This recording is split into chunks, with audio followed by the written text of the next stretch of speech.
Alfred Ford আমরা প্রত্যেকেই জানি যে বিখ্যাত ফোর্ড কোম্পানির কর্ণধার। উনি দ্য গ্রেট হেনরি ফোর্ড ওনার প্রপৌত্র। উনি শিলা প্রভুপাদের কাছে দীক্ষা নিয়েছিলেন এবং ওনার বর্তমান নাম অম্বরীশ দাস। অম্বরীশ দাস প্রভু উনি যখন প্রভুপাদের সান্নিধ্যে আসেননি, তার আগে অর্থাৎ প্রভুপাদের সাথে যখন ফিজিক্যালি ওনার মিট হয়নি, অর্থাৎ সাক্ষাৎকার হননি, তো তার আগে থেকে উনি শিলা প্রভুপাদের গ্রন্থ অধ্যয়ন করতেন, শিলা প্রভুপাদের লেকচার শ্রবণ করতেন এবং কোনো প্রশ্নের উত্তর থাকলে তিনি ডাকযোগে অর্থাৎ চিঠির মাধ্যমে শিলা প্রভুপাদের সাথে রেসিপ্রোকেশন হতো। কিন্তু ভেতরে ভেতরে ওনার শিলা প্রভুপাদের প্রতি গভীর শ্রদ্ধা ছিল এবং ভেতরে একটা উৎকণ্ঠা ছিল এবং একটা গভীর আগ্রহ ছিল যে কবে আমার শিলা প্রভুপাদের সাথে দেখা হবে। এই যে দিব্য পুরুষ যার গ্রন্থ অধ্যয়ন করে আমি এত নিজের জীবনকে বদলাতে পারছি, সেই দিব্য পুরুষের সাক্ষাৎকার কবে হবে। সময় উনি হাওয়াইতে যে ইস্কন মন্দির হচ্ছিলেন, সেই মন্দিরের কাজের জন্য উনি সেবার দিয়ে যে গৃহস্থদের যেটা কর্তব্য, যে সেবার মাধ্যমে সেই মন্দির কাজে সহযোগিতা করা, অন্যান্য নানানভাবে কিন্তু শিলা প্রভুপাদের বাণী সেবা উনি করে চলেছিলেন। ইস্কনের সেবা উনি, ভগবানের সেবা উনি করে চলেছিলেন। পরবর্তীকালে খবর পাওয়া গেল যে শিলা প্রভুপাদ হাওয়াইতে আসছেন।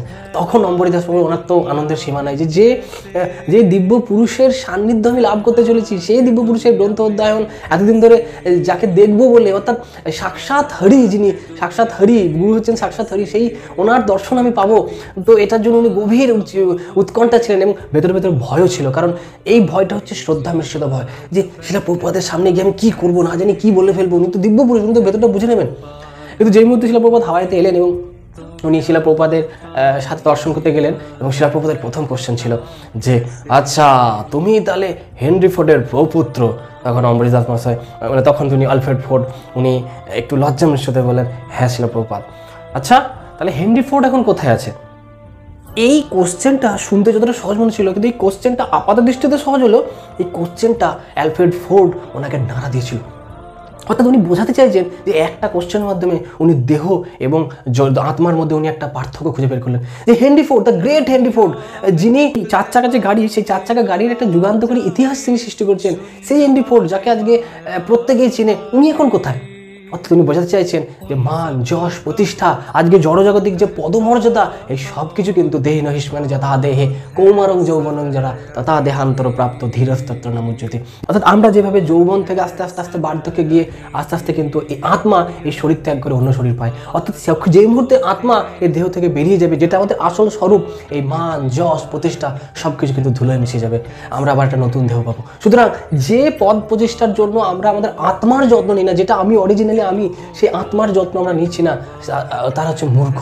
তো শিলা প্রভুপাদ এটা নিয়ে অনেক বিশ্লেষণ করলেন এবং অম্বরীশ দাস অর্থাৎ আলফ্রেড ফোর্ড ওনার দিব্যচক্ষু খুলে গেল এবং উনি কি সুন্দরভাবে এসে করলেন যে শিলা প্রভুপাদকে আমি ভয় পাচ্ছিলাম, কিন্তু শিলা প্রভুপাদ তো প্রকৃত যথার্থ দিব্যপুরুষ, এত সুন্দর মিশে উনি আমাদেরকে বোঝালেন জিনিসটা যে আমার দিব্যচক্ষু খুলে, দিব্য জ্ঞান হৃদয়ে প্রকাশিত, উনি দিব্য জ্ঞানটাকে হৃদয়ে প্রকাশিত করলেন।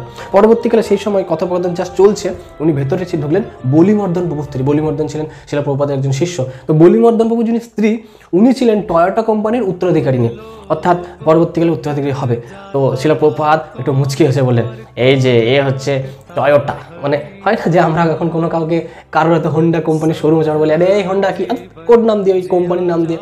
তো বললেন এই দেখো ইনি হচ্ছেন টয়োটা, অর্থাৎ অম্বরীশ দাস ফোর্ড, ইনি হচ্ছেন টয়োটা। আবার এতটা মিশুকে ছিল যে এত বড় বড় মানে জনজাগতিকভাবে টয়োটা কোম্পানির মালিক, ফোর্ড কোম্পানি, অর্থাৎ শিলা প্রভুপাদ এত গণ্যমান্য ব্যক্তিদের সাথে মিশেছেন, কিন্তু ওনারা শিলা প্রভুপাদের কাছে সারেন্ডার করেছেন। কেন? শিলা প্রভুপাদের দিব্যতা এবং শিলা প্রভুপাদ সকলকে কাছে টেনে নেওয়ার যে ক্ষমতা, সেই ক্ষমতার মাধ্যমে শিলা প্রভুপাদ সকলের মন জয় করেছেন। প্রতি জীবনে আপাত দৃষ্টিতে শিলা প্রভুপাদ গম্ভীর ছিলেন, কিন্তু যখন তিনি ভক্তদের সাথে মিশতেন, তিনি তখন এতভাবে এমনভাবে উনি কাছে টেনে নিতেন যে প্রত্যেকেই ওনার প্রতি আকৃষ্ট হতো। যেমন মৌমাছিরা মধুর প্রতি আকৃষ্ট হয়, সেরকমভাবে প্রত্যেকটা ভক্ত আমরা দেখেছি সারা বিশ্বে শিলা প্রভুপাদ শিষ্য, সারা বিশ্বের ব্যক্তি, গণ্যমান্য ব্যক্তিরা শিলা প্রভুপাদের শিষ্যত্ব পালন করেছেন। এর একটাই কারণ, শিলা প্রভুপাদের মধ্যে সেই আকর্ষণ ক্ষমতা ছিল। জগৎগুরু শিলা প্রভুপাদ কি জয়। হরে কৃষ্ণ।